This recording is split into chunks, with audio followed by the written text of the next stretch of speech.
You got her name? I'm fine. Okay, Judy, anytime you're ready. Okay. Good morning, Rose. We'd like to welcome you to the tribe's Elder Oral History Project. And we'd like to begin by having you give us your full name and spell it for us and include your maiden name. Okay. My name is Rose Lee Tipler. My last name is spelled just like it sounds. Tipler. You want to spell the rest of it for them? Because some people vary in how they spell their names, yeah. Skennandore.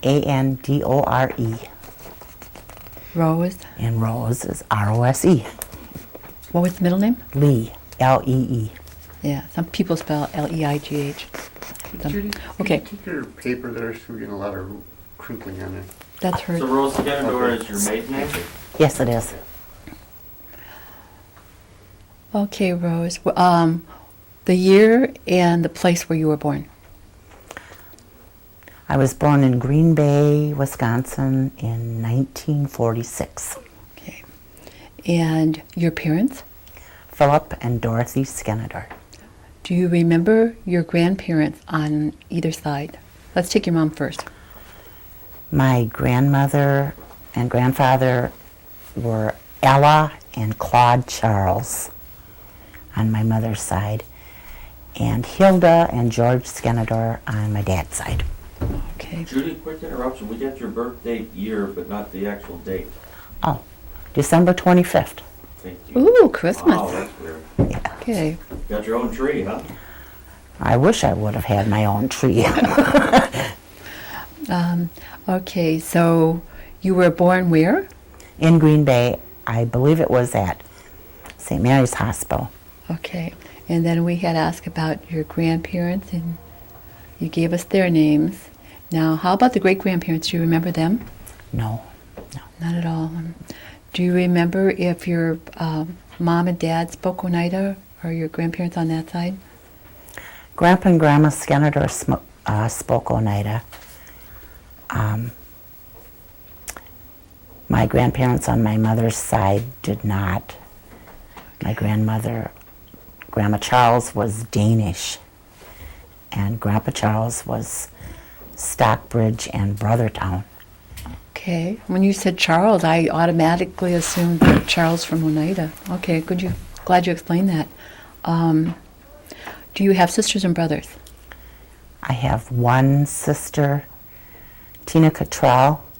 I have two brothers, George Skennador and Philip Skennador Jr., and one sister who is deceased, and she was Joyce Skennador. Okay. You were born in Green Bay, and where were you raised, basically? Basically in Green Bay for a short time out here on the reservation. And then my teenage years, I was in De Pere. Okay. So when you lived in Green Bay as a child then?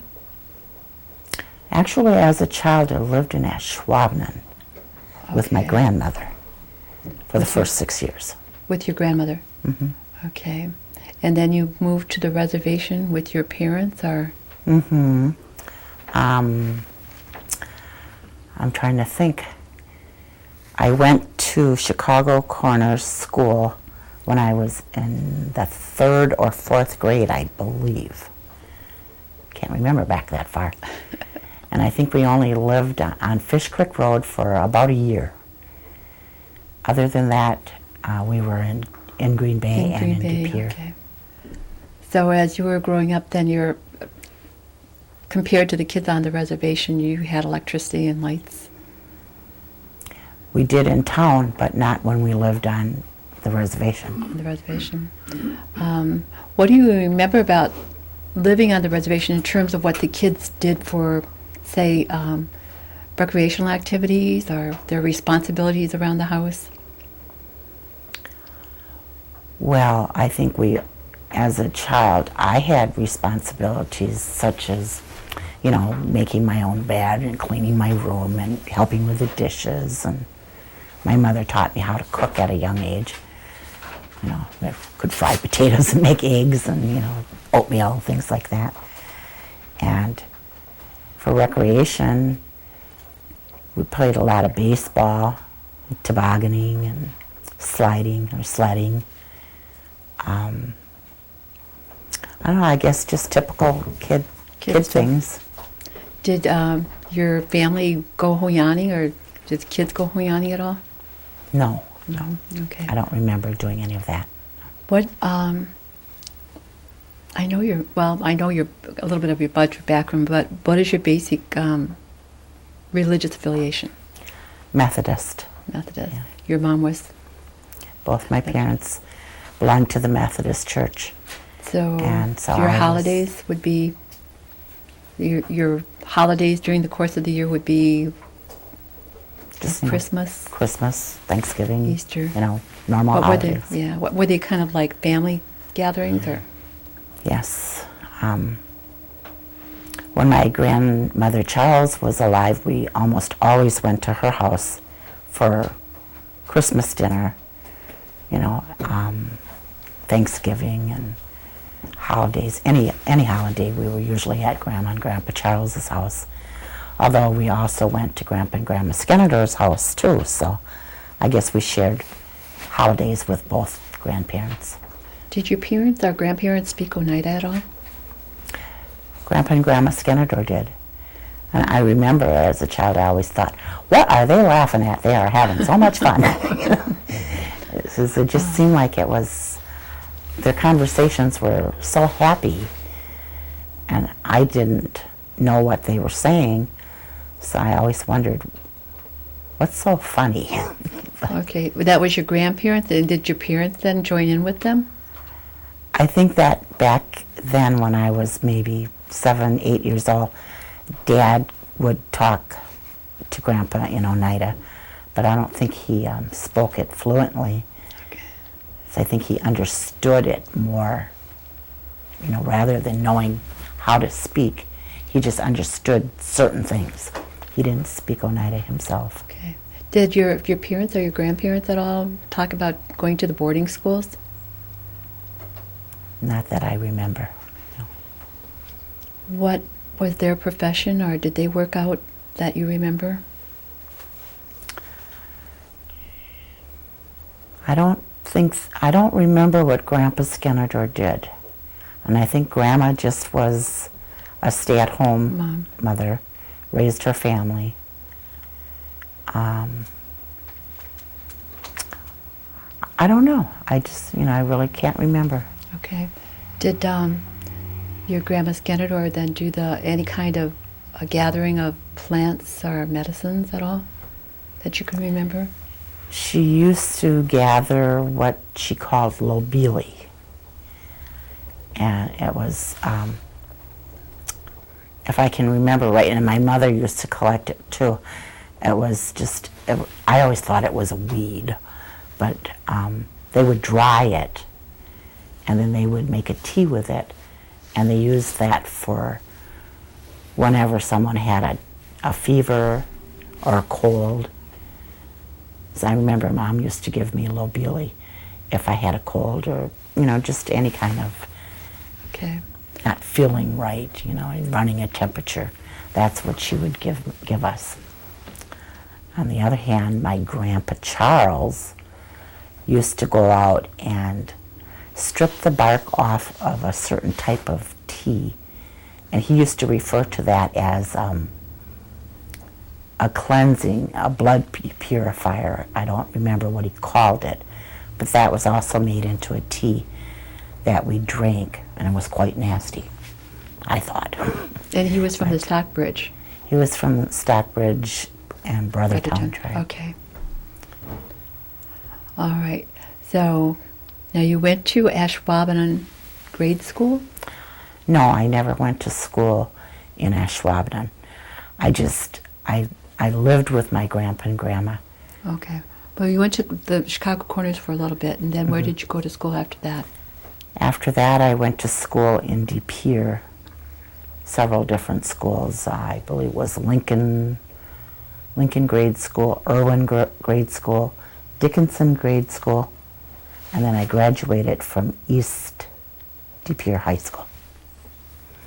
And then I went to several schools in Green Bay, too. Did you get along pretty good with the kids, or were there any type of discrimination issues? No, I think I got along fairly well with everybody. I believe I was the only Indian that attended De Pere High School. And once in a while there would be, little snide remarks about, they'd do the woo woo woo woo thing, and all, the Indian girl and stuff. But basically everybody treated me the same as everyone else, so I never had any problems. Okay. After high school, what did you do? I got married and had 3 children. And I was a stay-at-home mom until my children were in school. And then I worked for the city of Green Bay as a crossing guard for 12 years. And worked at a couple of nursing homes as a cleaning person. I did office cleaning. And then my husband talked me into joining a carnival. What? Joining a carnival. Okay. His parents had a lunch wagon with a carnival for about 30 years. Wow. And my husband said, well, let's go do that. And I said, no, are you crazy? I'm not doing that. But I went to visit his parents in New London. And my mother-in-law was about 65 at the time, and she was left-handed. And there were just people wanting to get a hamburger, a hot dog, whatever. And to me, it seemed she was so awkward trying to make change with her left hand, and she wasn't doing it fast enough to suit me. And I thought, I'm going to get in there and I'm going to try that. So I did. By the end of the week, we bought the lunch wagon from them and remained with the carnival for about 20 years. Wow. So that's what I did with my time in the summer. So what was your husband's name and your children? My husband's name is Earl Tipler. My first husband was Dan Bacon, and he and I had 2 children, Joe and Dan, and I have another son named Mike. So I have 3 boys. Okay. And we divorced in 1971, I believe. And then I remarried to my present husband, Earl, in 1973. He's 19 years older than I am, and we've been married for 34 years, in September. Were either of the husbands native? No. No. Okay. No. So, Is he retired? Your husband, is he retired now? actually, he retired in 1992, but has continued to work part-time at different truck driving jobs over the road and then just local. And he's a musician, so he still plays music all over, What does he play? He plays guitar and he plays country. He sings and plays country music, the old country music. Oh, that's neat. How about you? What are you doing currently? I work for the tribe in the employee health department, which used to be occupational health. I have been there for 15 years, and actually your sister has been my boss for the last 15 years, and we just really miss her. Well, I think she's in a good spot. I think she is too. So are you looking forward to retiring at some point, or do you just keep working? Well, I was actually thinking about retiring at 62 in 2 years, or 1.5 years, and going back to the carnival. Because I love that life. It seemed like it'd be kind of fun to me. I'm not sure. It's a lot of work, but it can be a lot of fun too. But I haven't really decided for sure yet, because I'm kind of taking into consideration the fact that when I'm 62, my husband will be 80, Ooh, I guess. and maybe he won't be able to do that. So, That's right. When they have carnivals, do they just go around the state of Wisconsin, or where do they go? well, carnivals travel all over, but the carnivals that we were with travel just in Wisconsin. But we have carnival friends down in Florida, and that's kind of like, that's where we would like to go. Oh, okay. So, So it's kind of like the travel with the carnival. yeah. Okay. Tribal politics. Do you attend any of the GTC meetings or elections or? I try to get to as many as I can. I don't always go because it's frustrating. Why is it frustrating? Well, there might only be 6 or 7 things on the agenda, but it takes 3 hours to get off the first one. So by that time, I hear you. I've about had it. Yeah, it can get pretty frustrating. How about the New York land claims? Do you keep up with that? And what's your feeling on it? Actually, I was trying to keep up with it, but I kind of lost interest in it because it doesn't seem like anything is happening with that. So I haven't read anything about it in the last maybe 2 years. Okay. Do your parents, do you know if they participate in tribal government at all? My mother doesn't because my mother's not Oneida, and my father has passed away. And I don't believe that he attended very many in his lifetime. I know I see your sister there sometimes. My sister she attends almost everything. Mm-hmm. I guess I would have to say she's more Oneida than the rest of us in that she participates in everything. Okay. The question I asked you about on the phone was, what is your take or what you're feeling about sovereignty? I think sovereignty is a wonderful thing if it's used correctly. Unfortunately, I don't feel that the Oneida tribe uses it correctly. I think that the sovereignty issue is used whenever it's convenient. Some of the other questions that we've asked, and I forgot to ask the last lady, come to think of it, was stories that are shared by the community. Sometimes they're funny stories or ghost stories, witch stories.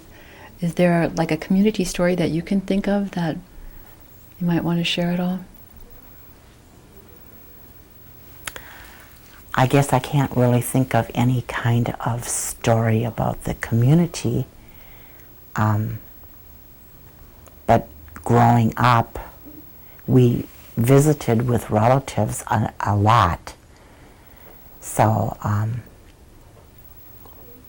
my memories would be of people gathering up at, it used to be called Spikes, up at the grocery store. And Moss's, I remember being in there when my parents would go to buy groceries, and I just remember a lot of the elders sitting around talking and laughing and visiting. When I first came to work for the tribe, I was a CHR, so I met a lot of the elders that I had not known before, and they would tell me stories of when they went to boarding schools. But I didn't connect it with my family because my family didn't talk about those kind of things. One of the ladies, the elders that recently passed away, Lydia Denny. Okay. She used to talk to me about things that happened to her and her family. And I always thought that was just the greatest thing because they were so interesting and kind of unbelievable, to me, because I couldn't imagine not being allowed to talk the way you wanted to talk or speak your language or to be punished for talking. They were talking about the boarding school experience? Mm-hmm, yeah. So, and that was very hard for me to believe that they were treated that way, because I had never experienced that in my life. What do you think about the, there's always a good, bad side to progress. What do you think are some of the better things that have happened within the last 20, 25 years within the community? I think it's wonderful how we've grown and how the money, and I'm assuming that this is, how things progressed when bingo started and the tribe began to make money, how it was put back into the community and homes were built and businesses were started. And I will be forever grateful, because it's where I got the job that I have now. Up until then, it was very hard to find a good paying job if you did not have a college degree or some kind of, higher education. So I think it's wonderful that the tribe has given Oneidas and others the opportunity to make a decent wage. Do you think there's any kind of a downside to the development that's happened? Yes. I guess I would have to say, after I served 7 years on the Personnel Commission, so I think that there was a lot of positions, supervisory positions, given to people who were not qualified for them. And as a consequence of that, I think, there were a lot of employees who were terminated or lost their jobs because supervisors didn't understand the process. And I think that there were jobs given to people who didn't meet certain qualifications for the job. And they got the job anyway, not knowing what they were doing. I think that was the big downfall. I still think today that the tribe is not always fair in how they treat employees. Employees are terminated yet to this day because they don't know the right people, or they're not connected to the right people. I think it's very difficult to work for a tribe where your cousin or your uncle or your brother-in-law's cousin might be your boss. And depending on how well they like you, it could put your job in jeopardy. How long were you on the Personnel Commission? 7 years. Yeah, you got a pretty good view of that then. Yeah. Okay. Well, I think I've asked all the questions, but I'm going to check with these gentlemen back here. I've got no notes left open. Okay. I am going to ask you one last question, and that is, we at the end of the interview, we let you know that this will go, into an archive, and at some point people will look at it in the future. And if there's a message that you might want to share with those individuals.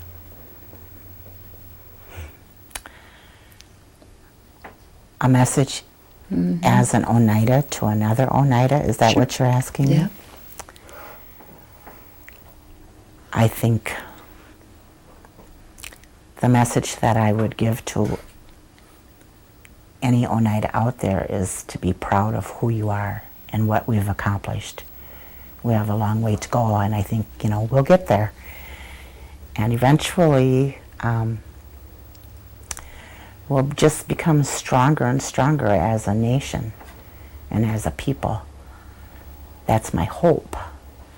And my advice is just to be who you are and to be proud of that. All right. Rose, I'd like to thank you very much for Just sharing. one last question, Corey just Yep. brought up. Did we mention the per capita payment and your view on that? No, I I didn't. don't think so. Nope. What's your feeling about the per capita? I think the per capita is good in some ways, and in some ways I think it's not so good. We're taxed on it, and being sovereign, I don't understand how that can be. It's a good observation. I think it's harmful for some elders who are in positions where the money is a detriment to them. For myself, I appreciate it, and it comes in handy. I'm looking forward to becoming 62, so I get a little bit more because I'm a greedy little woman. But I know there's a vote coming up fairly soon. They're going to vote on it, raising that. What's your feeling on that?